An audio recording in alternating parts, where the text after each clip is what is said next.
Our presentation is about the vehicle's differential system. A differential is a mechanical device in vehicles that splits engine torque between the drive wheels. In simple means, differential system is the reason behind the difference of speed of wheels when driving. It allows the wheels to rotate at different speeds while turning. This is essential because the outer wheel travels a longer distance than the inner wheel during a turn. With this function, it helps to maneuver the vehicle safely, lessens the tendencies of any possible accidents. The purpose of differential is to ensure smooth and stable handling, prevents tire wear, and improves traction, making turns safer and more efficient. It is said that the differential helps the vehicle's movability and its prevention of tires wearing out. All in short, differential helps the vehicle to move safely, meaning to say it is also easier to control. Simple like that.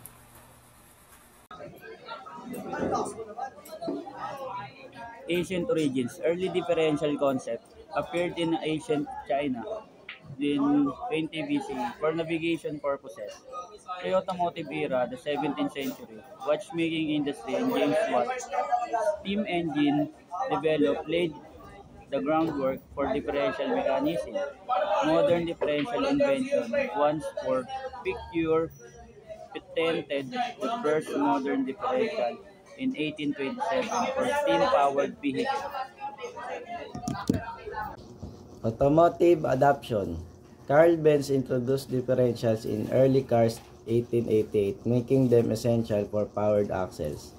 Advanced differentials, 20th century. Innovations like limited slip differentials and torsion differentials address traction issues and enhance performance. Electronic system, 21st century. Active and torque vectoring differentials, often electronically controlled, optimize handling efficiency, particularly in high performance and electric vehicles. So, what's up, guys? Today we're going to discuss the differential system parts and functions. So, the differential system has 9 parts, which is the ring gear, axle shaft, side gear, axle shaft, axle housing, differential side gear, axle shaft ulit, pinion gear, and pinion shaft, and last is universal joint. So, ring gear. The function of the ring gear is to transfer torque from the pinion gear to the differential side gears. Next is axial shaft side gear. It connects to the axle shaft, transmitting rotational force to the wheels. Axle shaft. It delivers power from the differential to the wheels.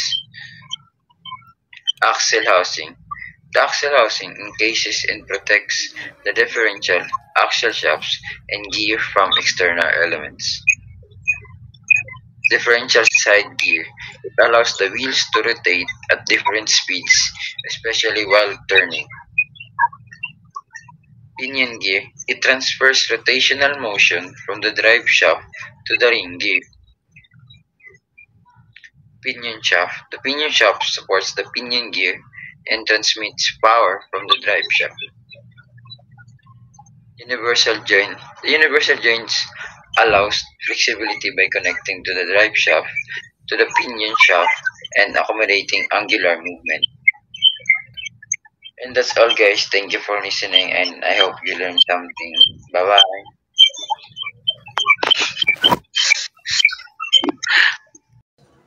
Basic construction of differential system.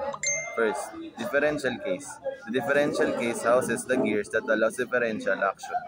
2. Ring gear and pinion gear. The pinion gear is connected to the drive shaft and engages with the ring gear. 3. Side gears and spider gears. The side gears are connected to the axle shafts, which transmits power to the wheels. The spider gear, also called as bevel gears, sit inside the differential case and mesh with the side gears. Number 4. Axle shafts. The axle shafts connects to the side gears and transmits the rotational power from the differential to the wheels. Number 5. Carrier bearings. The differential case is supported by bearings that allows it to rotate smoothly. Number 6. Lubrication. The differential is filled with oil, usually gear oil, to lubricate the gears and reduce friction, preventing overheating and wear. And that's all. Thank you.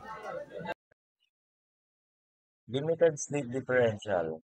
A limited slip differential system addresses this by partially limiting the speed difference between the two wheels, so that when one wheel starts slipping, the differential transfers some power to the wheel with better traction, improving stability and performance. Torque vectoring differential system.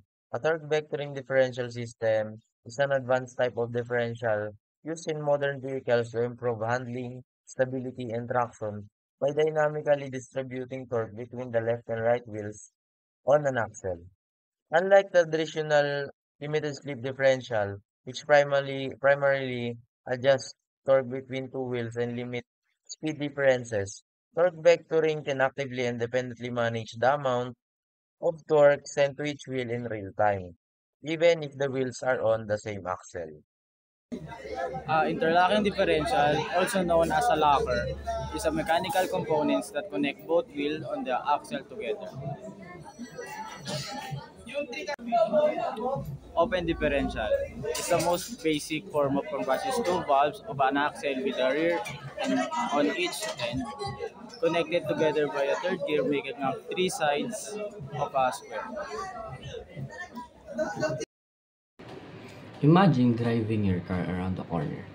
Have you ever wondered how the wheels on the outside of the turn moves faster than those on the inside? This is where the differential system come into play. It's like a clever gearbox within your car that allows the wheels to rotate at a different speed, ensuring a smooth, safe driving experience. The differential works by splitting the power from the engine and sending it into the wheels through the system of gears. When you turn, the gears in the differentials allow the outside wheels to spin faster than the inside wheels, preventing them from slipping and making the turn smoother. There are different types of differential, each with its own advantage. The most common is the open differential, which is simply and cost effectively but can lead to loss of traction. If one wheel slips, limited slips differential provide better traction by transferring power to the wheels with more grip. Useful in slippery condition. Locking differential. Ideal for off-road driving, can lock both wheels together for maximum traction. So the next time you're driving, remember the differential system quietly works behind the screen to make your journey smoother and safer and give your car a better traction.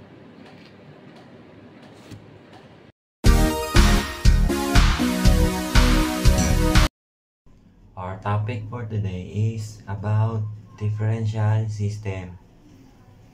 Differential system, while complex in their internal workings, fundamentally rely on a simple principle to transfer torque and rotational speed differently to the rear wheels.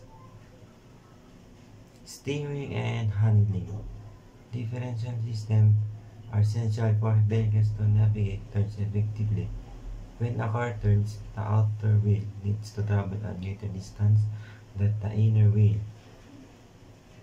Traction. In situations like driving on uneven surface or acceleration for a standstill, the differential ensures that power is distributed appropriately to the wheels with more grip. Hello everyone. Today I'm gonna discuss an example where the concept of transferring power to the wheel are present. We have bicycles and car differential. Both manage how power is sent to the wheels, but in different ways. In a bike, gears help transfer the rider's effort to the real wheel, adjusting how hard the wheel works depending on the terrain. While bikes don't use a traditional differential, their gears serve a similar purpose by managing power. In cars, a differential lets the wheel on the same axle turn at different speed, especially when cornering, to keep the ride smooth. In both cases, the goal is to make sure that the right amount of power reaches the wheel for efficient movement.